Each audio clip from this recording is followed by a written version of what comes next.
You keep replaying the same 5 seconds. Their laugh, that look, the way your name sounded softer in their mouth.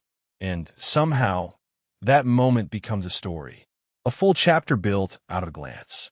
Your brain doesn't care that it was small. It only cares that it was uncertain. Because uncertainty is fuel. It's the same dopamine rush gamblers feel when the wheel keeps spinning. In a Stanford fMRI study, 2001, dopamine levels spiked up to 50% higher before people received a reward than after. The nucleus accumbens, the brain's reward center, lights up not when we win, but when we think we might. That means what hooks you isn't love. It's the maybe. Your brain is literally built to get high on almost. And this chemical loop is doubled when emotion is involved. Dr. Helen Fisher at Rutgers, 2006, found that romantic infatuation activates both dopamine and cortisol, pleasure and stress at once. That's why your pulse quickens even when nothing's happening. You're not crazy, you're chemically hijacked. You think it's harmless, that little rush when they text back.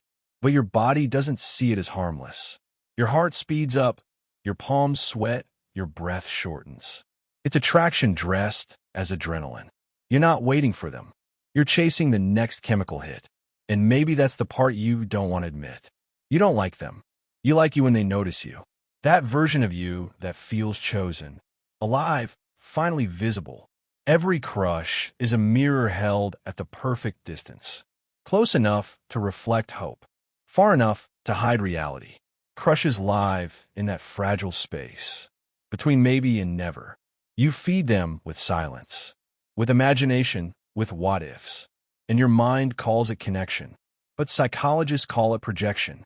The act of assigning your hopes to someone who barely knows you. You're not falling for them. You're falling for the part of yourself you wish someone would finally see. And here's where the science gets cruelly poetic. Harvard neuroscientists, 2007, discovered that the same brain network, the hippocampus and medial prefrontal cortex, lights up when you remember the past and when you imagine the future. So when you replay the story in your head, your brain isn't reminiscing, it's relapsing.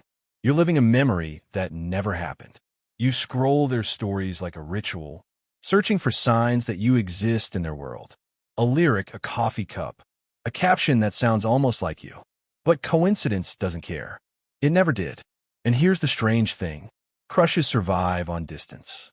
Up close, they break. Because closeness turns projection into proof. And proof never glows as bright as imagination. That's why they fade. When they start liking you back.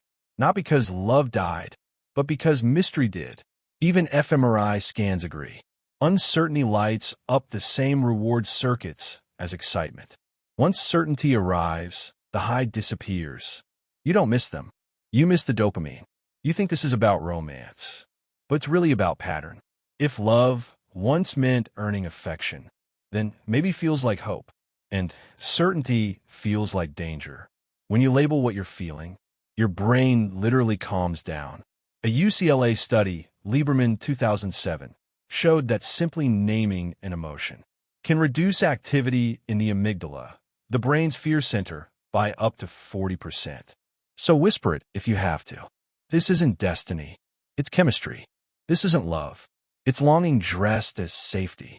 That single act of honesty changes your brain. You're not crazy for liking them. You're human. You're wired to find meaning in patterns, to chase the shimmer of possibility. But the moment you name the pattern, you start writing a new one. You keep telling yourself it's harmless, that liking someone quietly is better than getting hurt. But crushes always cost something. Not heartbreak, energy. You spend your days rehearsing conversations that never happen, writing stories no one asked you to write. Every maybe steals a little focus. Every what if takes a little piece. The body doesn't know the difference between what's real and what's imagined. Princeton researchers, 2012, proved that when you picture an emotional event, your brain activates the same regions as if it actually happened. So your nervous system is living a relationship that only exists in your head. You're tired, not from rejection, from simulation. And here's the part we rarely admit. You don't actually crave connection. You crave control. when the person you want is out of reach. You get all the intensity with none of the risk. They can't reject you if you never give them the chance. Fantasy feels safer because you hold the pen. You decide when the story starts and when it fades before it can hurt. But what if you stopped writing fiction and let reality speak for itself? When the mind starts spinning scenes, say softly, "Not now." That small pause is the first crack in the loop. Every time you pull your attention back, you reclaim a piece of your power. Sometimes a crush isn't about the person at all. It's about the echo they stir up inside you. Attachment theory calls it anxious pursuit, the instinct to chase closeness. Because closeness once meant safety. If silence once meant danger, you'll fill every quiet space with noise.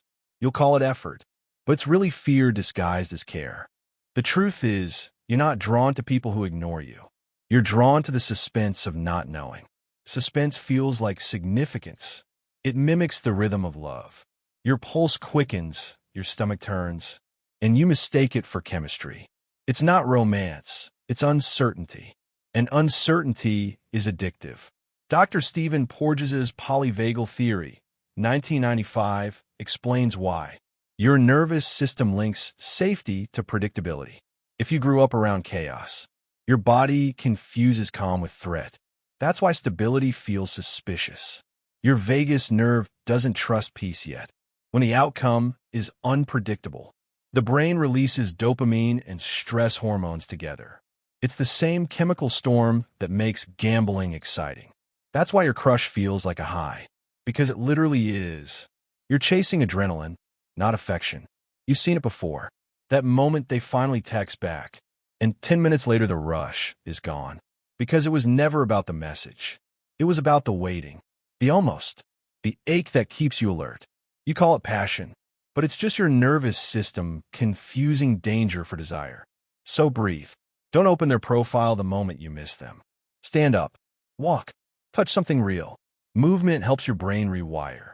Every step releases BDNF, a protein that grows new neural connections and calms the stress circuit.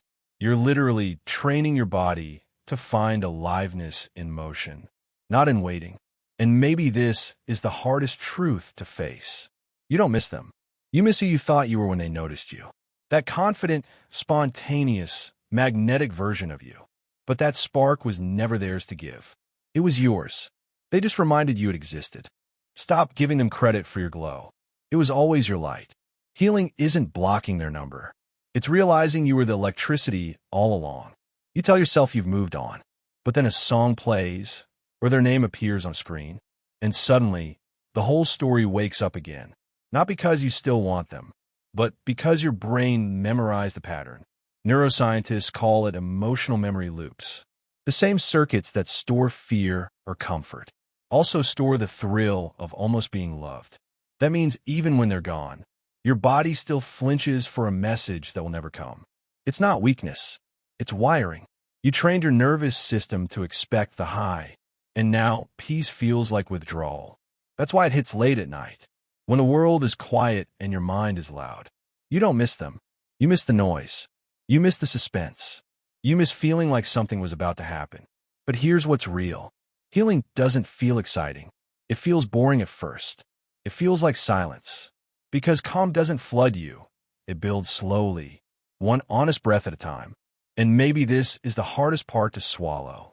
You keep calling chaos chemistry, because your body still believes peace is danger. When someone is gentle, your mind whispers something's wrong. When someone is kind, you wait for the catch. It's not intuition. It's conditioning.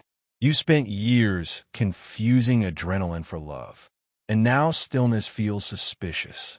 Mirror neuron research from the University of Parma, 1992, helps explain it.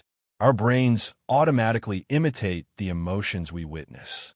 If you grew up watching love arrive in storms, your mind learned to equate unpredictability with passion. That's why you replay the highs and lows, because the rhythm feels familiar.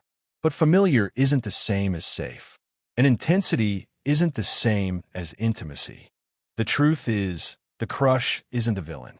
It's the mirror. It shows you what your nervous system still thinks love looks like. That constant guessing, that rush, that ache, it's all a flashback in disguise. So what now? You stop waiting for the feeling to vanish. You start teaching your body a new rhythm. That's how healing actually works. Not by erasing the old pattern, but by replacing it. Wake up and stretch instead of checking your phone. Drink water before you look for their name. Move, breathe, stand under sunlight. Let your body feel something that doesn't come with adrenaline. Because the body learns through repetition. And repetition is how safety becomes your new normal. When the craving hits, because it will, don't fight it with shame. Notice it. Name it. Say to yourself, this is the echo, not the truth. Because that's what most crushes are. Echoes of the times you felt unseen. It's not them calling you back. It's your own loneliness asking for a softer ending. Maybe that's what this was always about. Not love, not rejection, just the quiet wish that someone would stay long enough for you to stop performing. But that's your job now, to stay, to be the one who doesn't leave yourself, to be the calm after your own storm. You don't need closure from them. You need consistency from you. That's the turning point most people miss. Love was never supposed to prove your worth. It was supposed to meet you where you already knew it. So when you feel the ache, don't fill it with fantasy. Fill it with movement. Fill it with truth. Because the ache isn't proof of love. It's proof of growth. One day it won't sting the same. You'll open your phone, scroll past their name, and feel nothing. Not the ache, not the rush, just space. And that space will feel strange at first, like walking on a leg that finally stopped hurting. You'll keep waiting for the limp to come back. But it won't. Because this is what healing actually looks like. Not fireworks, not closure texts. Just absence where the obsession used to live. That quiet isn't emptiness. It's recovery.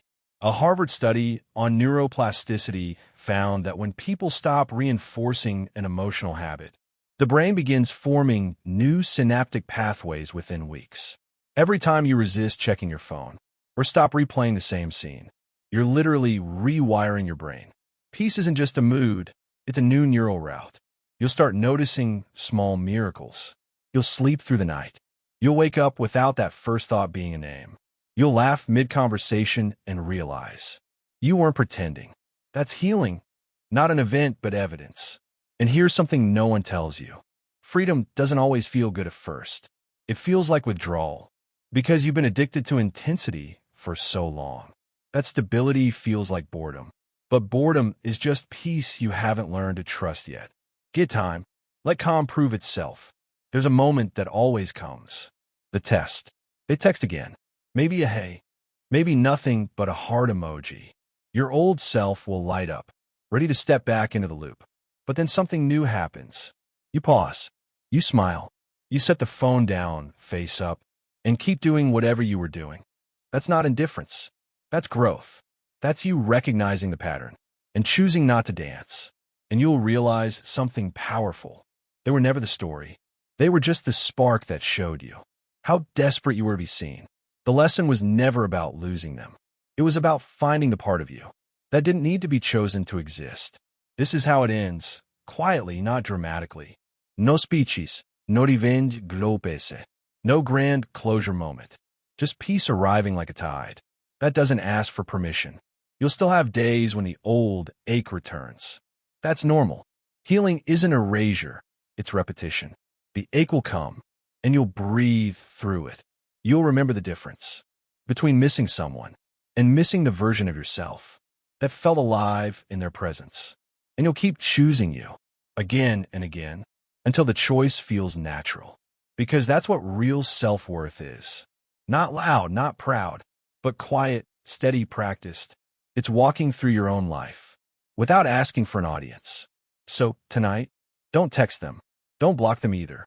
Just let them fade into what they were always meant to be. A lesson that didn't need to last forever to matter. Write this down. Somewhere you'll see it in the morning. I don't need to be chosen to be complete. I don't need almost to feel alive. I'm learning to call peace home. Because you are. You're teaching your heart that safety doesn't mean silence. And love doesn't have to feel like survival.